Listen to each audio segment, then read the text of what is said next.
안녕하세요. 반갑습니다. 사랑합니다. 자, 오늘이 무슨 날이죠? 크리스마스입니다.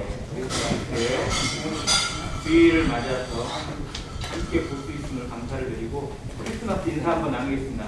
메리 크리스마스! 메리 크리스마스. 혹시 메리 크리스마스 뜻이 아세요? 즐거운 성탄 예배. 메리라는 뜻은 축하하다, 기념하다라는 뜻이고요. 크리스마스는 그리스도. 그리스도 탄생일이라는 뜻입니다. 그래서 제가 그냥 쉽게 부르는 말이지만 정말 이 속에는 복음이 담겨 있고 그런 하나님의 뜻이 담겨 있는데 기독교의 국가라고 불리는 미국이 메리 크리스마스 인사보다 해피 홀리데이라는 인사를 더 쓴다고 합니다. 국경일로, 기념일로, 노는 날로 바꿔버렸어요. 크리스마스의 의미가 사라지고 사람들에게 진정한 성탄의 의미를 제대로 전달해주지 못하고 있는 한계를 많이 보게 됩니다. 오늘 성탄의 참된 의미를 한번 생각해보고자 하는 말씀으로 예수님의 탄생에 대한 모습을 성경이 어떻게 보여주고 있는지 꼭 그리고 성탄절에 대해서 많은 오해도 있고 잘못 알고 있는 부분도 없지 않아 있습니다. 그래서 그런 부분도 한번 우리가 생각해 보기를 원합니다. 먼저 성탄절에 대한 오해, 잘못 알고 있는 부분들이나 이런 부분들을 한번 생각해 보길 원합니다. 자, 성탄절에 대한 오해 중에 제일 큰 게 뭐냐면 12월 25일이 성탄절이잖아요. 예수님은 과연 12월 25일에 태어나셨을까? 라는 겁니다. 어떻게 생각하세요? 예수님은 12월 25일에 탄생하셨나요? 아니요. 그럼 탄생하셨을 수도 있나요? 네. 가능성이 어느 정도 될까요? 그러면 365분의 1. 가능성은 거의 없습니다. 그 이유는 예수님이 탄생되던 날, 탄생하는 그 시각에 예수님을 만난 사람은 누구죠? 이것도 오해거든요. 동방박사들은 예수님이 탄생한 날 그게 아니거든요. 예수님이 탄생하신 날 그 자리에 찾아간 사람들은 목자들입니다. 그들은 목자들만 유일하게 예수님을 만났어요. 누가복음 2장에 이 부분을 기록해주고 있는데요. 자, 그들이 언제 이 천사들에게 소식을 들었냐면 들에서 양을 쉬고 있을 때 천사가 알려줬어요. 이스라엘의 목자들은 겨울에는 절대 들에서 양을 쉬지 않습니다. 12월이나 그 전이 되면요, 목자 양이 밖에서 견딜 수가 없어요. 그래서 다 안으로 다 들어가서 집에서 아니면 그런 데서 들에서는 절대 양을 치는 때가 아닙니다. 그래서 이때는 가을이나 아니면 또 봄이라고도 볼 수도 있어요. 정확하게 날짜는 성경이 보여주지 않는 이유가 있습니다. 그날로 뭔가를 정하지 말라는 의미가 돼 있거든요. 그런데 왜 그러면 12월 25일이 성탄절이 되었고 이날을 기념하게 되었을까? 이건 역사가 보여줍니다. 첫 번째는 이제 로마의 국교로 정해지면서 나타난 현상인데 로마는 당시에 이방신을 섬기고 있었어요. 태양신을 숭배했습니다. 그게 12월이에요. 동짓달을 섬기는데 그 태양력을 따지면 12월이 되거든요. 태양신을 섬기는 무상 숭배가 있다 보니까 교회에서 이 부분을 조금 좀 잡아야겠다 이런 생각이 서원해서 교회의 기념일을 그 태양신을 섬기는 날짜에 겹쳐서 만들어버렸어요. 그래서 12월 25일 이때를 교회가 기념하자, 예수의 탄생을 기념하자, 태양신을 섬기지 말고 이런 차원에서 같이 합친 거예요. 근데 이게 조금 오해받아서 교회가 이교도와 섞여가지고 이상한 날짜가 되었다라고 주장하는 사람도 있는데 이렇게 해서 태양신 숭배 사상은 사라졌습니다. 그런 게 첫 번째고요. 두 번째 제일 큰 이유는 교회사에 큰 획을 지은 사람이 성 어거스틴입니다. 우리가 아우구스티누스라고 알고 있는 이 어거스틴이 중세시대에 가장 놀라운 업적을 교회에 보여준 사람이라고 알려져 있는데 이 사람이 뜬금없이, 제가 볼 때 정말 뜬금없어요. 예수님은 12월 25일에 탄생했다라고 적어놨어요. 그게 어떤 기념이냐면 순환절이라고 불리우는 날이 태양력으로 3월 25일 정도 됐는데 그 그때 예수님이 수태를 하셨고 12월 25일에 탄생했다고 기록을 남겨버렸어요. 그러다 보니 어거스틴의 그 사상이나 어떤 교훈을 따랐던 많은 교회의 후진들이 이날을 기념하는 게 좋겠다라고 해서 크리스마스, 예수 탄생일을 12월 25일로 잠정 결론을 내리게 됐습니다. 그래서 그때부터 해서 지금 쭉 지키고 있는 거예요. 어떻게 보면 굳이 따지자면 12월 25일이 아닐 수도 있는데 어쨌든 어느 날은 기념하는 게 맞지 않느냐라는 차원에서 묵인되어 온 날이 크리스마스. 자, 두 번째 오해, 아까 말씀드린 것처럼 동방박사는 과연 예수님 탄생 때 경배를 드렸을까? 정답은 아닙니다. 자, 동방박사가 예수님을 경배한 모습이 마태복음 2장에 나오는데요. 거기를 자세히 보면 동방박사들이 별을 따라서 쭉 왔어요. 그러다가 갑자기 별이 예수님 계신 곳으로 인도해야 되는데 별을 잃어버렸어요. 어디서? 예루살렘에서. 그리고 예루살렘에 들어가서 물어봅니다. 헤롯 왕에게 물어봐요. 유대인의 왕분 하시니가 어디 있느냐? 우리가 동방에서 그의 별을 보고 경배하러 왔다. 그러니까 예루살렘에서 난리가 나죠. 그리고 나서 성경의 학자들한테 물어보니까 뭐 베들레헴일 것이다, 어쩔 것이다 이런 얘기들이 나와요. 가지고 이 동방에서 거기서 나오서 보니까 별이 다시 나타나서 그들을 인도합니다. 근데 그곳이 어디였냐면 마국간이 아니라 집이에요. 베들레헴에 이들이 살고 있는 집으로 인도했습니다. 자, 그리고 다시 돌아갈 때 예루살렘 거치지 않고 돌아가게 돼요. 헤롯이 이것에 대해 속은 것을 깨닫고 그 지경에, 베들레헴과 그 지경에 있는 모든 아이들을 몇 살 이하로? 2살 이하로 다 죽였어요. 즉 그 얘기는 아기가 아니었다는 때를 보여줍니다. 즉 언제 정확하게 태어났는지는 알 수 없지만 적어도 아기 예수 때, 말구에 태어났을 때 그들이 경배를 드린 것은 아니었다는 것을 보여주는 대목이고요. 또 한 가지는 동방박사가 3명은 아니었습니다. 숫자는 안 나오거든요. 대신 그들이 드린 예물이 3가지. 심지어 이걸 가지고 어디서는요, 이 3명의 동방박사들이었다라고 하고 3명의 동방박사 이름까지 기록해둔 기록도 없잖아. 있긴 있습니다. 열려있다 가능합니다. 더 놀라운 건 이 동방에서 온 박사들이 과연 페르시아의 천문학자들이냐? 아니다. 중국에서 갓난 학자들일 것이다 라고까지 주장할 정도입니다. 끝이 없어요. 사람들이 만들어낸 상상력은 정말 어디까지가 끝일지 알 수 없습니다. 자, 한 가지 더 성탄절에 대한 오해 한 가지는, 그러면 모든 교회가 다 크리스마스를 지킬까? 역시 아닙니다. 자, 개신교라고 불리는 이 기독교와 천주교, 카톨릭은 크리스마스를 기념합니다.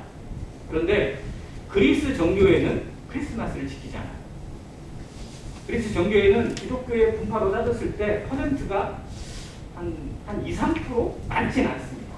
그런데 주축이 어디냐? 그리스하고 러시아예요. 러시아 정교회라고 부릅니다. 그리스 정교회라고 하고. 전주에 저 효천지구에 그리스 정교회 예배당이 하나 있더라고요. 건물이 좀 독특하게 생겼어요. 구조가 동글동글하게 이렇게 만들어져가지고 성당하고도 비슷하게 생겼는데 아무튼 다릅니다. 여기는 그레고리 역이라는 달력을 따라서 1월 6일이나 7일을 예수 탄생일로 지키고 있습니다. 지금도. 좀 달라요. 이런 오해들이나 조금 우리가 좀 바로 잡고 알았으면 좋겠다라는 내용들이 좀 없지 않아 있습니다. 자, 중요한 건 과연 예수님의 탄생을 기록하고 있는 성경의 기록이 무엇인지를 보는 것입니다. 누가복음 2장 1절부터 잠깐 보겠습니다.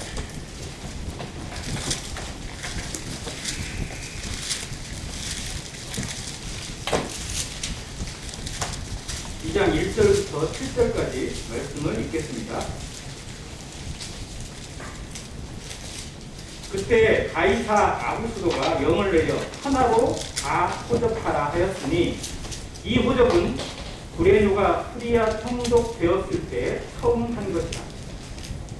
모든 사람이 호접하러 각각 고향으로 돌아가며 요셉도 다윗의 집 족속이므로 갈릴리 나사렛 동네에서 유대를 향하여 베들레헴이라는 다윗의 동네로 그 약혼한 마리아와 함께 호적하러 올라가니 마리아가 이미 잉태하였다.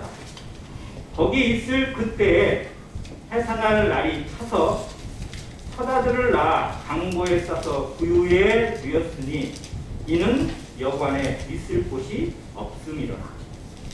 이것이 예수 탄생에 대해 성경이 보여주는 유일한 기록입니다. 이 말씀을 근거로 크리스마스 행사를 하는 주일학교에서 아기 예수 낳는 거나 뭐 이런 것들 연극을 많이 했죠. 마태복음에서도 예수 탄생에 대한 것을 보여주긴 하지만 거기는 마리아가 잉태하게 될 것을 성령이 보여주시는 부분, 그리고 요셉이 그 마리아를 그대로 그냥 데리고 와서 동침하지 않고 아이가 나을 때까지 함께했다는 부분만 기록했지 어떻게 낳았는지에 대한 기록은 누가복음이 유일합니다. 자, 여기서 찾아볼 수 있는 것, 예수 탄생일이 탄생 시점이 언제인지를 보여주고 있는 것이 1절에 있는 가이사 아구스도의 호정령입니다. 가이사 아구스도는 로마의 초대 황제입니다. 우리가 역사에 좀 관심 있는 분들은 로마의 유명한 인물들을 쭉 아실 텐데 이 가이사 아구스도가 누구냐면 옥타비아누스입니다. 클레오파트라 아세요? 네. 클레오파트라가 코가 1cm만 높으면 세계 역사가 바뀌었을 거라고 그런 얘기를 하는데 이 클레오파트라가 유혹했던 영웅 두 사람이 누구냐면 로마의 위대했다고는 시저 케사르하고 안토니우스라는 장군입니다. 저 사람이 또 로마를 지락하라고 했던 사람들인데 케사르가 처음에 모든 집권을 다 잡았어요. 그러다가 그의 양아들로 삼은 브루투스에게 황제가 되고자 하는 야욕이 있다라는 그런 사람들이 모여가지고 찔러서 죽여버리거든요. 갑자기 집권 잡고 있던 사람이 죽고 나니까 밑에가 혼란스러워졌어요. 그리고 제2차 삼부 정치가 이루어졌는데 그때 잡은 사람이 한쪽은 안토니우스, 또 한쪽은 옥타비아누스입니다. 한 사람은 케사르 시저의 가장 충신적인 부하고 한 사람은 양자예요. 둘이 적대적인 관계로 대적을 하게 되고 쓰게 됐을 때 힘이 빠진 안토니우스가 클레오파트라한테 가서 이집트의 힘을 이용해서 로마와 싸우려고 준비했을 때 안토니우스가 아큐메데라는 곳에 가서 다 깨부셔버렸죠. 그리고 최종적으로 승리자가 돼요. 그러면서 로마의 초대 황제로 등극을 합니다. 1대 황제예요. 로마가 그전까지는 황제의 집권, 즉 우리는 황제가 필요 없다. 같이 하는 민주정치나 뭐 이런 것으로 하려고 했는데 황제가 필요하다라는 것에서 이 사람이 초대 황제가 됐습니다.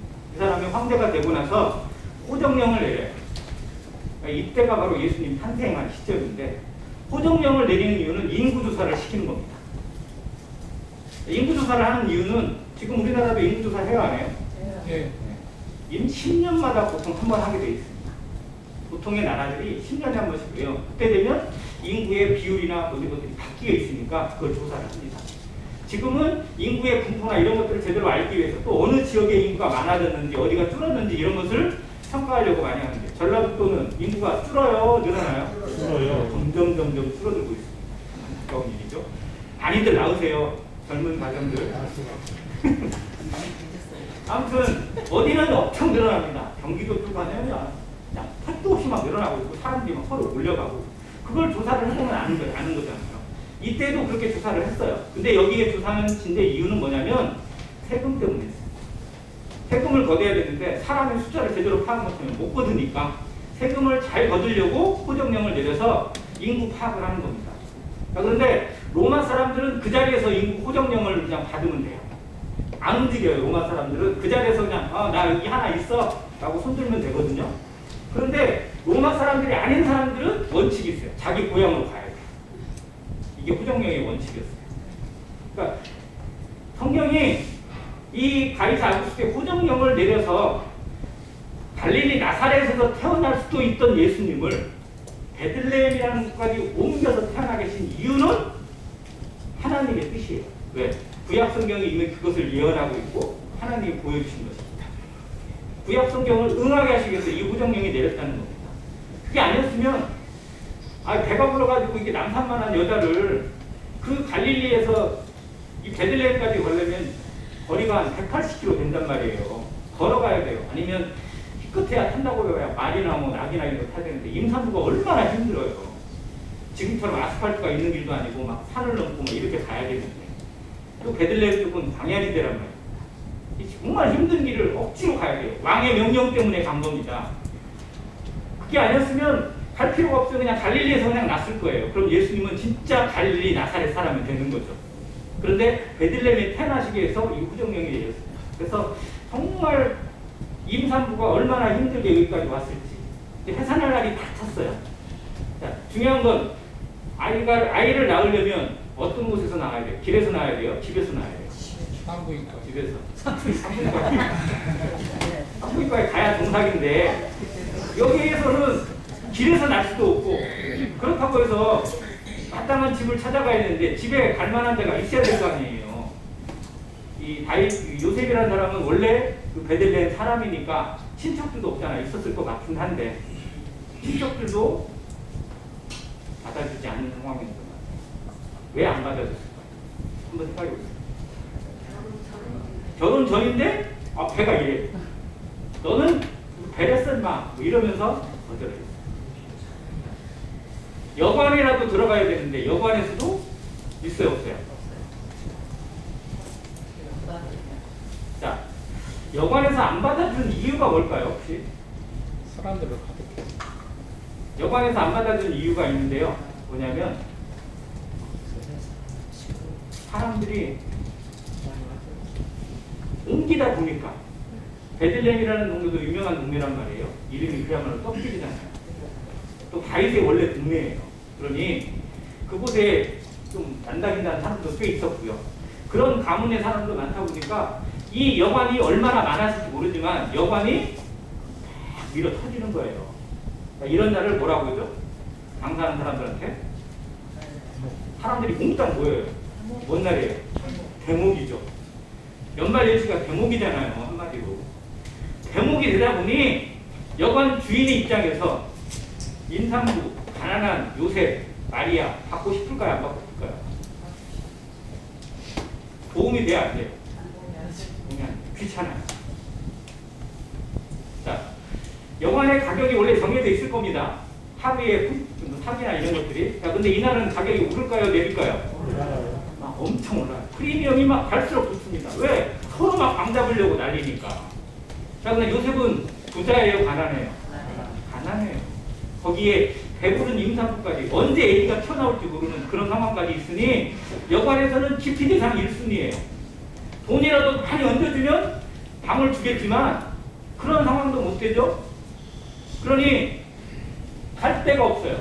그러다 보니 어디로 갔어요? 마국간으로 갔어요. 지금 현대식 마국간은 그나마 사람이 누워 잘만 해요. 이때 당시에 마국간은요 정말 쓰레기 천지고 냄새 엄청나게 나고 청소를 제대로 했겠어요? 정말 아이를 낳아서는 절대 안 되는 환경입니다. 그런 곳에 아이를 낳는다는 건 부모로서 용납이 안 되는 거예요. 그런데 이 세상이 하나님을 받지 않아요. 예수님을 거절합니다. 예수님 오실 필요가 없다는 거예요. 받아주질 않아요.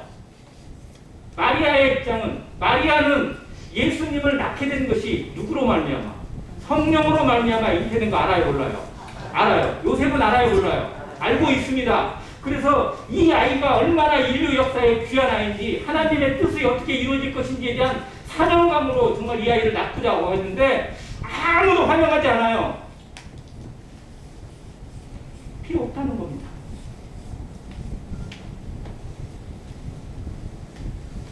세상을 구원하기 위해서 그가 아들을 낳으리니 이름을 예수라 하라. 그가 자기 백성을 뭐해서? 죄에서 건지실 자라. 하나님이 말씀해 주셨습니다. 세상에 내리는 하나님의 가장 귀한 선물이에요. 그런데 세상은 받을 준비가 돼 있어 안 돼 있어요? 안 돼 있어요. 자기 일에 바빠요. 자기 돈에 바빠 있고 자기 눈치에 바빠 있고 사람들의 시선만 바라보고 있어요. 야, 쟤 뭐해서 저렇게 결혼도 안 한 놈이 임신을 했네. 어떤 애 뭐 애기를 낳네. 저 여자가 낳은 아기가 요셉의 애기인지 누구의 애기인지도 모르겠다고 별 소문이 다 나가지고 친척들도 거들떠보지도 않고요. 여관에서는 쳐다보지도 않고 어디서 애기를 낳든지 아무 상관도 하지 않습니다. 가장 버림받은 위치에 예수님이 그런 곳에 오셨어요. 요한복음 1장에 이거를 설명해 줍니다. 그가 자기 땅에 오매 자기 백성이 영접치 않게 찬양하지 않았습니다. 세상 어느 누구도요 예수님 알아보지도 못했고 인정해 주지도 않고 받아주지도 않고 박수치며 환영해주고 감사하지도 않았어요. 이게 예수님이 오신 일이다. 그런 자들을 위해서, 그런 세상을 위해서, 그런 나를 위해서 예수님이 오셨다는 사실이 얼마나 감사가 되는지, 얼마나 놀라운 하나님의 은혜인지 다시 한번 생각하게 됩니다. 그런 상황에 하나님의 마음을 알고 하나님의 뜻을 깨달은 사람들 하나님이 준비시켰어요. 그게 베들레헴 목자입니다. 자기 양을 지키기 위해서 들판에 정말 그 외로운 가운데 밤을 새고 있던 그들에게 천사가 나타나서 이웃 동네 베들레헴의 기쁜 소식을 알려줍니다. 하늘에서는 당연히 메시아의 탄생에 대해 천사들이 찬양을 하겠죠. 하늘에서는 하나님께 영광이요 땅에서는 기뻐하심을 입은 자들이 평화로다 라고 찬양을 부르게 있겠죠. 근데 이 땅에서 아무도 찬양을 안 불러요. 교회야, 지금 교회야 엄청난 찬양을 부르죠. 근데 그때 당시에 예수님이 태어날 그 당시에 예수님 곁에 찬양하는 우리가, 감사하는 우리가, 기뻐하는 우리가 한 명도 없다는 거 얼마나 비극입니까? 있든지 말든지 어디서 낳든지 말든지 상관도 하지 않고 마구간에 내몰아버린 이 짜늘한 인생 가운데 유일하게 예수님의 탄생을 기념하고 찾아오는 우리가 이 이름 없는 목자들입니다.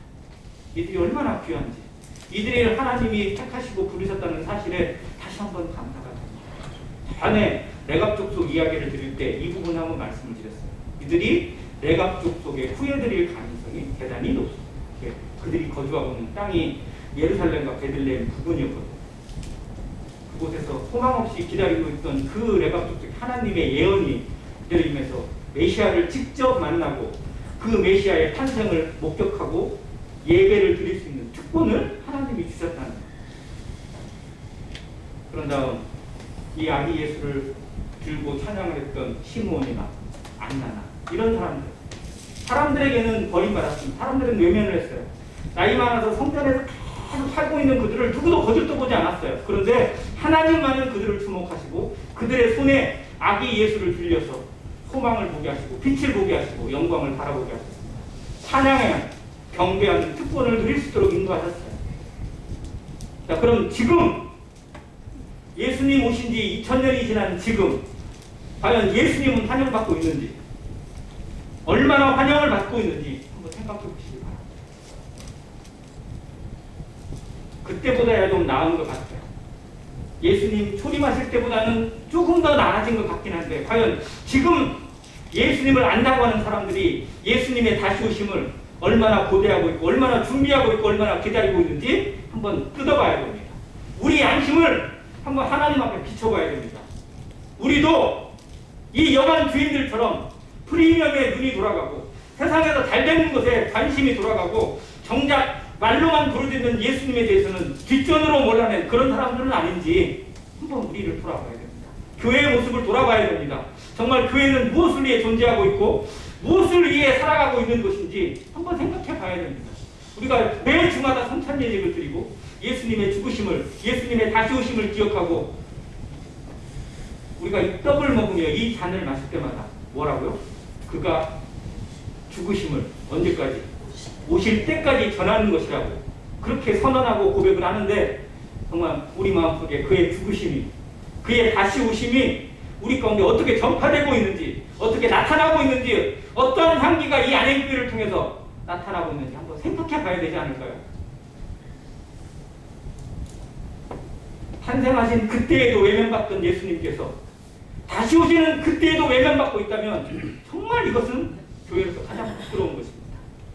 얼마나 환영하는 우리가, 얼마나 기다리는 우리가 정말 깨어서 기도하고 깨어 근신하면서 기름을 가지고 준비하는, 성령으로 준비되어지는 교회라면 정말 하나님 앞에 칭찬받을 자세가 되어 있을 겁니다. 그런데 언제 오실지 모르니까, 날짜가 정해 있지 않으니까 돌고 있거나 자고 있거나 자기 일에 바빠서 땅에 묻어버린 사람들이 너무 많다는 사실을 다시 보게 됩니다. 이 시대에도 준비 안 돼 있는 세상의 모습을 보게 됩니다. 예수님의 오심과는 관계없이 살아가요.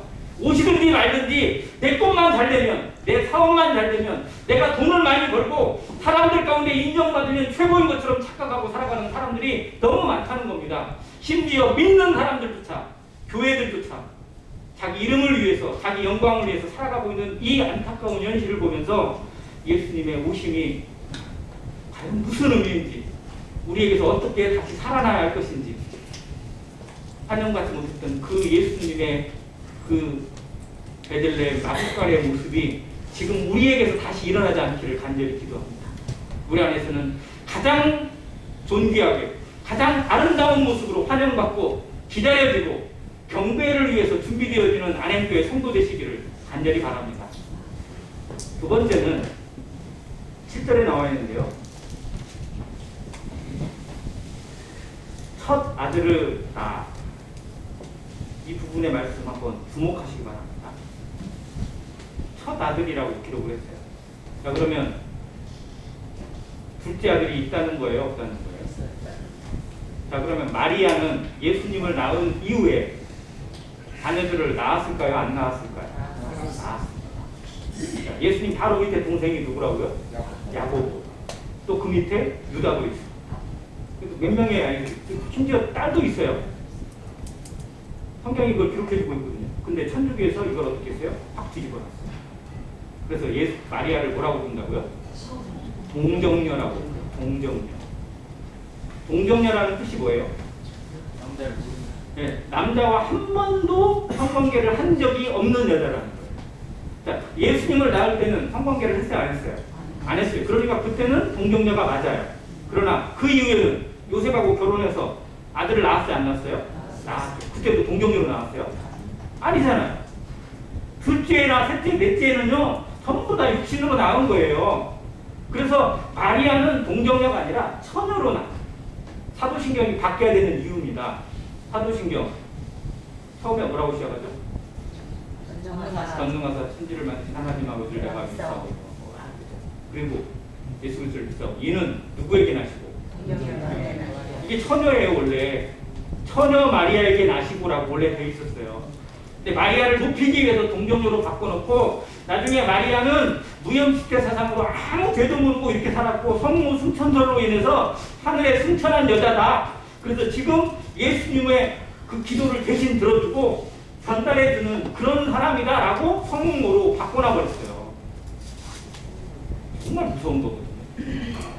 아무튼 그것의 힘을 여기서 보여주고 있고요. 두 번째, 강보로 싸서 구유에 누우셨습니다. 여기 구유가 뭐예요? 말구유인지 소구유인지 아니면 돼지구유인지 모르겠지만, 뭐 그때 당시 상황으로 봐서는 말이나 양이건 이렇게 있습니다. 자, 말구유 깨끗해요? 저희 어린이 시절에 저희 집에서 소를 키웠습니다. 그 소 외양간을 집에 이렇게 따로 만들어 놓고요. 여름이나 이럴 때는 깔려와야 합니다. 어릴 때부터 낫지를 했어요. 잘하지는 못했어도요. 그러다가 손가락도 되고 깔을 배워도. 자, 겨울에는 깔이 없으니까 뭐를 해요? 소죽을 끓입니다. 지피랑 뭐랑 막 솥에다가 가마솥에 마당에 내놓고 막 엄청 끓여요. 일단 끓이면 소가 오죽이나 많이 먹습니다. 그 많은 거 그냥 다 먹고 막 이렇게 해요. 그러면 그 구유가 진짜 크기가 애기 둘은 충분히 누울 만한 크기거든요. 그게 얼마나 지저분한지 청소 안 해주면 정말 뽀도 못 봐요. 근데 거기에다가 누웠어요. 그러나 애기를 그냥 누울 수 없으니까 뭐에 쌌다고요? 강보에 쌌어요. 이 강보가 뭘까요? 자, 아기를 쌓으려면 낳은 아기를 산부인과에서는 어디에다 쌓죠? 어디다 쌓아요? 아기를 쌓는 천. 얼마나 깨끗한지. 정말 부드럽고요. 아기 피부 얼마나 민감해요. 그러니까 부드럽고 깨끗하고 아무 흠도 없는 그런 천. 이때 당시로 얘기하면 세마포 천입니다. 희고 깨끗하고 아무 흠도 없는 그런 천에 쌓아야 돼요. 그런데 그런 천이 준비되어 있을까요? 없을까요? 없어요. 그래서 어디에 쌌을까요? 옷을 찢어서 쌌어요. 요셉이 입던 옷이든지 마리아가 입던 옷이든지 이 가난한 사람들이 입었던 옷이 얼마나 거칠고 얼마나 더럽고 그러겠어요. 그 먼지 속에서 계속 여행 와서 여기까지 있었는데 세탁을 제대로 했겠어요? 뭐 했겠어요? 그 옷을 찢어서 거기에 아이를 싸가지고 구유에 누워놨습니다. 이게 세상을 구원하러 오신 하나님의 독생자의 모습이에요. 얼마나 낮아지셨는지, 얼마나 겸손한 모습인지, 얼마나 낮아질 수 없을 만큼 낮아지신 예수 그리스도의 모습을 여기에 보여줍니다. 빌립보서 2장 11절부터 5절부터 저희가 많이 묵상하는데요. 너희 가운데 이 마음을 품으라. 곧 그리스도 예수의 마음이니 그는 근본 하나님의 존재시나 하나님과 동등됨을 취할 것으로 여기지 아니하시고 오히려 자기를 비워 종의 형체를 가져 사람들과 같이 되었고 사람들과 같이 되셨죠. 사람보다 낮아지셨어요? 높아지셨어요? 낮아질 수 없을 만큼 낮아지신 예수 그리스도를 봅니다. 예수 그리스도를 본다는 건, 예수 그리스도를 믿는다는 건 나를 비우는 작업입니다. 나를 낮추는 작업이에요. 교회는 철저하게 자기를 비우는 작업을 해야 합니다. 성도는 예수님을 바라보면서 예수님을 믿으면서 예수님을 닮아가면서 나를 채우는 게 아니라 나를 높이는 게 아니라 비워가는 작업을 하는 게 성화예요. 나를 낮춰줘요. 낮아질 만큼 낮아져야 됩니다. 섬기가 그래야 섬길 수 있어요. 섬긴다고 하면서 헌신한다고 하고 봉사하고 순종한다고 하면서 자존심을 내세우고 있고 그 자존심, 알량한 자존심 하나 때문에 누구와도 연합하지 못하고 있는 내 모습이라면 이건 예수님을 제대로 아는 게 아닙니다. 예수님을 믿는 게 아니에요. 예수님을 믿는 삶은 나를 턱에 때려 부시는 삶입니다. 나를 낮추는 작업이 얼마나 어려운지. 그러나 예수님을 보면 닮아갈 수 있습니다. 예수님을 묵상합니다. 너희 안에 이 마음을 품으라. 그 그리스도 예수의 마음입니다. 그분은 천하 만물의 주인이십니다. 금도 내 것이요 은도 내 것이요 모든 것이 하나님의 것입니다. 가장 부유하신 분입니다. 그러나 가장 부유하신 그분이 세상에서 가장 낮아지셨어요. 가장 가난해지셨습니다. 이 땅에 살아가신 예수님의 공생애를 보겠습니다. 예수님이 제자들에게 말씀해요. 어떤 사람이 주여 내가 주를 끝까지 따라가겠습니다 라고 했더니 예수님이 뻥뻥하게 무슨 말씀이냐면 여우도 굴이 있고 공중의 새도 뭐가 있어요? 네, 집이 있어요. 그런데 인자는 머리 둘 곳이 없어요. 이게 무슨 뜻이에요? 나는 집이 없다. 나는 내 이름으로 기록된 것이 하나도 없다는 겁니다. 예수님 집 있으셨어요? 글쎄 어머니가 살던 집은 있을지 몰라요. 그러나 그 집에 간 게 아니에요. 예수님은 집이 없었어요. 그래서 자기를 모시는 집이 예수님의 집이었어요. 예수님 우리 집으로 오세요. 거기가 예수님의 거처였습니다. 자, 수많은 사람들이 예수님을 모시려고 예수님을 자기 집으로 모시려고 참 헌신해서 나섰습니다. 그래서 예수님이 가난하지 않았어요. 섬길 수 있었고 사람들을 함께 할 수 있었고 가르칠 수 있었고 인도할 수 있었습니다. 자, 예수님은 죽으실 때도 자기 무덤이 있으셨어요? 없으셨어요? 없었어요. 누구의 무덤에? 아리마대 사람 요셉의 무덤에 빌렸습니다. 무덤도 빌리신 예수님이세요.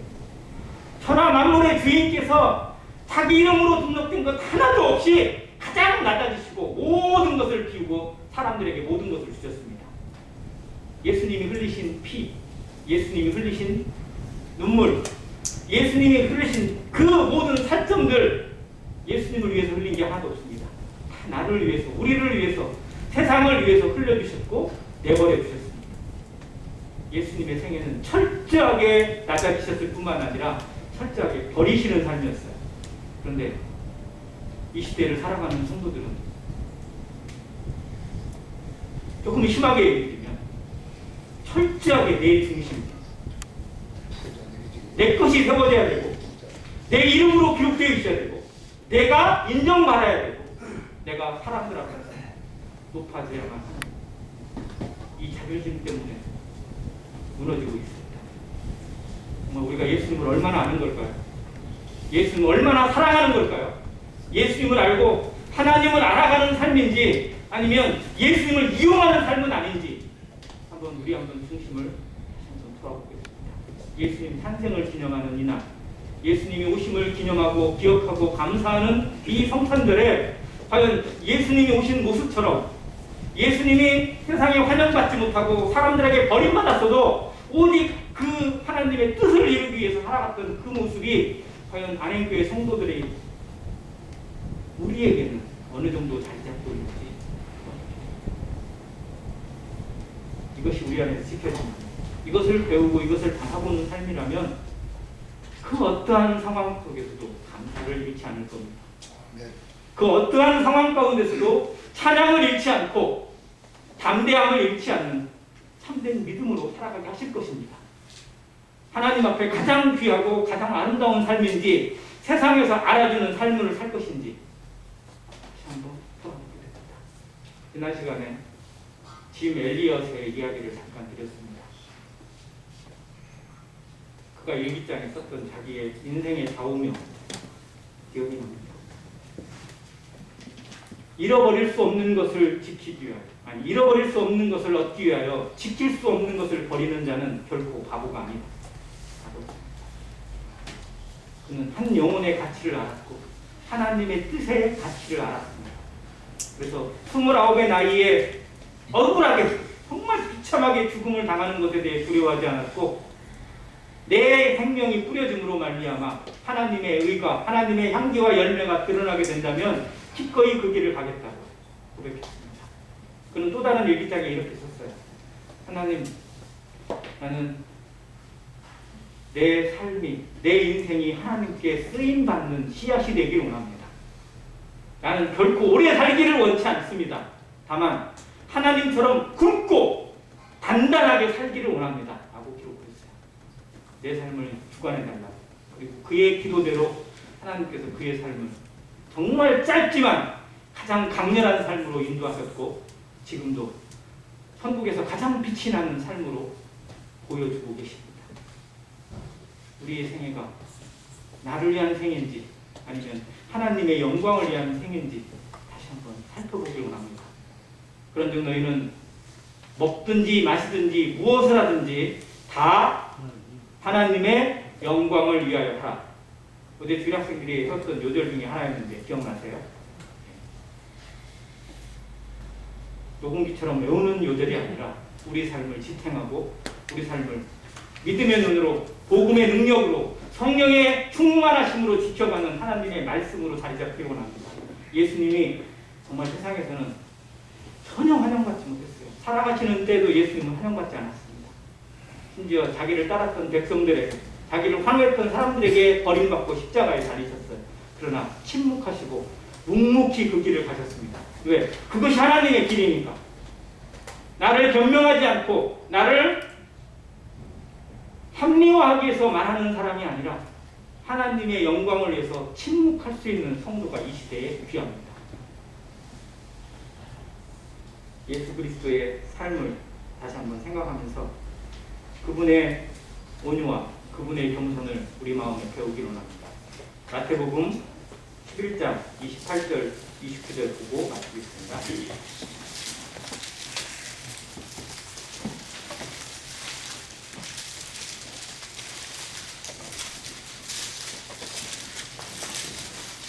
마태복음 11장 28절과 29절 같이 한번 읽겠습니다. 시작. 수고하고 무거운 짐진 자들아 다 내게로 오라. 내가 너희를 쉬게 하리라. 나는 마음이 온유하고 겸손하니 나의 멍에를 메고 내게 배우라. 그리하면 너희 마음이 쉼을 얻으리니 이는 내 멍에는 쉬고 내 짐은 가벼우니라. 주님의 멍에를 매일 준비가 되어 계십니까? 주님을 영접할 준비가 되어 있다는 건 주님의 멍에를 매일매일 매는 작업을 하는 것입니다. 누구든지 나를 따라오려거든 날마다 자기를 부인하고 자기 십자가를 지고 나를 쫓을 것이라고 하셨습니다. 주님의 온유와 겸손이 우리 마음에 진정한 멍에가 되어져서 날마다 주님의 인격을 닮아가고 그 마음을 배워가고 그 입술의 말이 우리 입의 말이 되기를 간절히 원합니다. 그래서 안행교회를 통해서 그리스도만이 드러나고 그리스도의 향기만이 나타나기를 간절히 원합니다. 감사합니다.